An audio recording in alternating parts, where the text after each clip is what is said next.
A severe motorcycle accident took place on Mahamoni Road in Santirbazar, leaving one person critically injured and causing panic in the area. Upon receiving the news, Santirbazar Fire and Emergency Service personnel rushed to the spot, rescued the bleeding victim and transferred him to the Santirbazar District Hospital.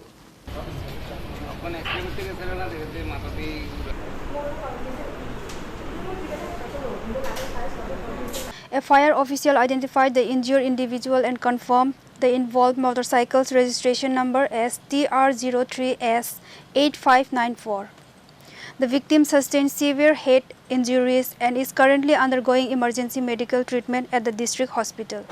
একটু আগে আমার কাছে একটা phone আইছে মহামনি রোডে একজন accident হয়ে পড়ে রয়েছে তো আমরা তো সঙ্গে সঙ্গে গেলাম যে ইনজুর্ড পার্টিরে লয়ে এলাম পিছনে মাথায় ব্যথা পাইছে আর বাইকটার নাম্বার হলো TR03S8594 ইনজুর্ড পার্টির নাম হলো লাচিমক। Bureau report, Chini, Khorang.